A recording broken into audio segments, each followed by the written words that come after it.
అల్పపీడనం ప్రభావంతో ఏపీలో భారీ వర్షాలు కురుస్తున్నాయి. వాయువ్య మధ్య బంగాళాఖాతంలో ఏర్పడిన అల్పపీడనం తీవ్ర రూపం దాల్చిన నేపథ్యంలో మరో 3 రోజుల పాటు కోస్తాంధ్ర, రాయలసీమలో భారీ నుంచి అతి భారీ వర్షాలు కురనున్నాయి. నిన్న సాయంత్రం నుండి విశాఖలో పలు ప్రాంతాల్లో మోస్తరు నుండి భారీ వర్షాలు కురుస్తున్నాయి. మరో 3 రోజుల పాటు ఇదే వాతావరణం కొనసాగే అవకాశం ఉన్నట్లుగా వాతావరణ శాఖ అధికారులు భావిస్తున్నారు. ఇదే అంశానికి సంబంధించి మరింత సమాచారం మా కరెస్పాండెంట్ చంద్రశేఖర్ అందిస్తారు.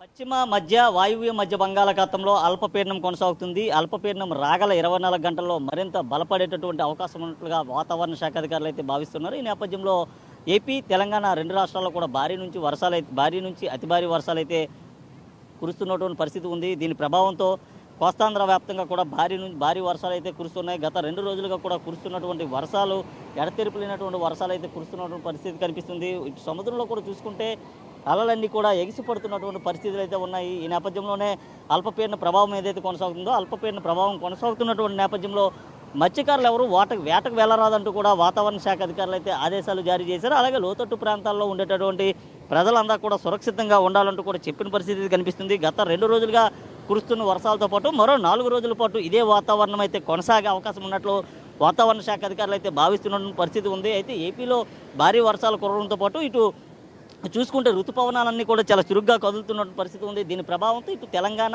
ఆంధ్రప్రదేశ్ 2 రాష్ట్రాల్లో కూడా భారీ నుంచి అతి భారీ వర్షాలు అయితే కురవసాగుతున్నాయి. ముఖ్యంగా చూసుకుంటే ఈ జోరు వానల నేపథ్యంలో ఎక్కడికక్కడే లోతట్టు ప్రాంతాలన్నీ కూడా జలమయమైనటువంటి పరిస్థితి కనిపిస్తుంది. సముద్రంలో అలలన్నీ ఎగిసిపడుతున్నటువంటి దృశ్యాలన్నీ మనం ఒక్కసారిగా చూసుకుంటే విజువల్స్లో దాదాపు 3 నుంచి 4 మీటర్ల ఎత్తుకు కూడా ఎగిసిపడుతున్నటువంటి అలలైతే వస్తున్నటువంటి పరిస్థితి ఉంది. దీని ప్రభావంతో సముద్రం అంతా కూడా చాలా అలకల్లోలంగానే మారిందనే చెప్పుకోవాలి. ఎందుకంటే అల్పపీడన ప్రభావం ఏదైతే ఉందో, అల్పపీడన ప్రభావంతో తీర ప్రాంతం అంతా కూడా ఒక్కసారిగా కోతకు గురయ్యేటటువంటి అవకాశం కూడా కనిపిస్తుంది. ఈ నేపథ్యంలో అన్ని రకాల జాగ్రత్తలు తీసుకోవాలంటూ ఆదేశాలు అయితే జారీ చేసిన పరిస్థితి కూడా కనిపిస్తుంది. అలాగే చూసుకుంటే ఏదైతే ఇటు శ్రీకాకుళం జిల్లా కానీ, విజయనగరం, పార్వతీపురం, మన్యం జిల్లా, అల్లూరు సీతారామరాజు జిల్లా, అనకాపల్లి జిల్లా ఈ ప్రాంతాల్లో కూడా మోస్తరు నుంచి భారీ వర్షాలు అయితే కురుస్తున్నాయి. పార్వతీపురం అలాగే అల్లూరు జిల్లాలో కురుస్తున్నటువంటి భారీ వర్షాల కారణంగా అక్కడ ఉన్నటువంటి గడ్డలన్నీ ప్రవహిస్తున్నటువంటి పరిస్థితులు కూడా ఉన్నాయి. అక్కడ ఉన్నటువంటి ప్రజల రాకపోకలు ఏవైతే ఉన్నాయో, ప్రజల రాకపోకలు కూడా చాలా ఇబ్బందులు కూడా తలెత్తేటటువంటి పరిస్థితి కూడా కనిపిస్తుంది. అలాగే ఈరోజు చూసుకుంటే ఏదైతే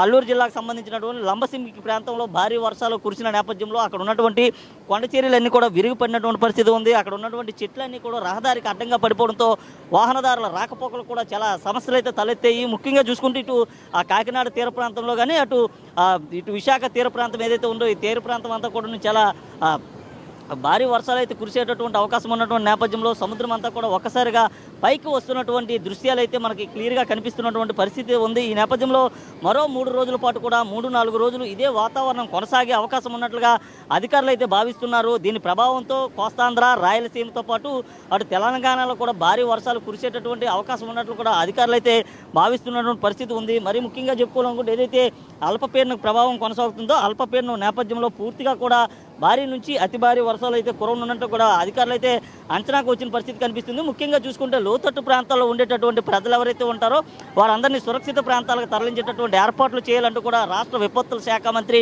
వంగలపూడి అంతా కూడా చెప్పిన పరిస్థితి కనిపిస్తుంది. అలాగే ఏదైతే వర్షపాత ప్రభావ ప్రాంతాలు ఏవైతే ఉన్నాయో ఆ ప్రాంతాలను ఎప్పటికే గుర్తించాలంటూ కూడా ఆయా జిల్లా కలెక్టర్లకి రాష్ట్ర ముఖ్యమంత్రి నారా చంద్రబాబు నాయుడు కూడా ఎప్పటికప్పుడే టెలికాన్ఫరెన్స్ ద్వారా కూడా పూర్తిగా ఆదేశాలు అయితే జారీ చేస్తున్నారు. అలాగే ఏదైతే లోతట్టు ప్రాంతాలు ఏదైతే ఉంటాయో లోతట్టు ప్రాంతాల్లో ఎన్డీఆర్ఎఫ్, ఎస్డీఆర్ఎఫ్ బృందాలను కూడా పంపించినటువంటి పరిస్థితి అయితే కనిపిస్తున్నాయి. మరి ముఖ్యంగా చూసుకుంటే మరో 3 రోజుల పాటు ఇదే వాతావరణం కొనసాగేటటువంటి నేపథ్యంలో లోతట్టు ప్రాంతాల్లో ఉండేటటువంటి ప్రజలందరినీ సురక్షిత ప్రాంతాలకు తరలించాలంటూ కూడా ఆదేశాలు జారీ చేయడంతో పాటు వారికి సంబంధించినటువంటి ఆహారానికి సంబంధించి కానీ లేదా వైద్యానికి సంబంధించినటువంటి ఏర్పాట్లు చేయాలంటూ కూడా చెప్పిన పరిస్థితి కనిపిస్తుంది. ఇటు అల్లూరు జిల్లాకు సంబంధించినటువంటి ప్రాంతాలు ఏవైతే ఉంటాయో, ఇటు అరకు, పాడేరు, చింతపల్లి ఈ ప్రాంతంలో భారీ వర్షాలు అయితే కురుస్తున్నాయి. భారీ వర్షాల కారణంగా ఎగువ ప్రాంతంలో కురుస్తున్నటువంటి వర్షాల కారణంగా దిగువ ప్రాంతాలన్నీ కూడా పూర్తిగా జలమయమైనటువంటి పరిస్థితి కనిపిస్తుంది. అక్కడ ఉన్నటువంటి గడ్డలు, వాగులన్నీ పొంగడంతో రహదారులకి పూర్తిగా కూడా ఇబ్బందులు ఏర్పడ్డాయి.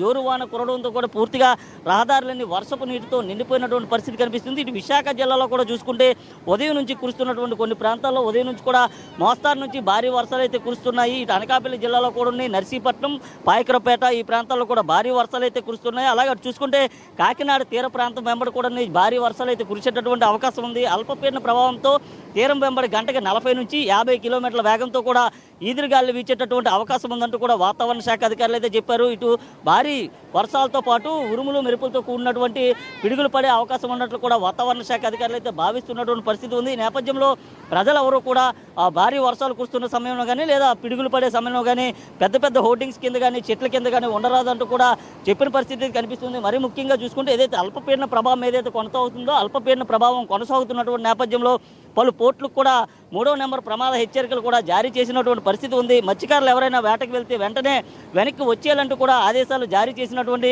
పరిస్థితులు అయితే కొనసాగుతున్నాయి. మరో 4 రోజుల పాటు ఇదే వాతావరణం అయితే కొనసాగేటటువంటి అవకాశం ఉంది. మనం చూసుకుంటే సముద్రంలో అలలన్నీ కూడా పైకి వస్తున్నటువంటి దృశ్యాలన్నీ కూడా మనం క్లియర్గా చూసుకోవచ్చు. ఏదైతే అల్పపీడన ప్రభావం ఏదైతే ఉందో ఇది రానున్న 12 గంటల్లో మరింత తీవ్రమయ్యేటటువంటి అవకాశం ఉన్నటువంటి నేపథ్యంలో పూర్తిగా అన్ని చర్యలు తీసుకోవాలంటూ కూడా ఆయా జిల్లా కలెక్టర్లు కూడా రాష్ట్ర ముఖ్యమంత్రి ఆదేశాలు అయితే జారీ చేసిన పరిస్థితి కనిపిస్తుంది. ఈ నేపథ్యంలో దీనికి సంబంధించినటువంటి అన్ని రకాల ఏర్పాట్లు కూడా ఆయా జిల్లా కలెక్టర్లు అయితే పూర్తిగా చేపట్టిన పరిస్థితి ఉంది. ఇది తాజా పరిస్థితి. వీడియో జర్నలిస్ట్ అరుణ్తో చందు, ప్రైమ్ 9 విశాఖ నుండి.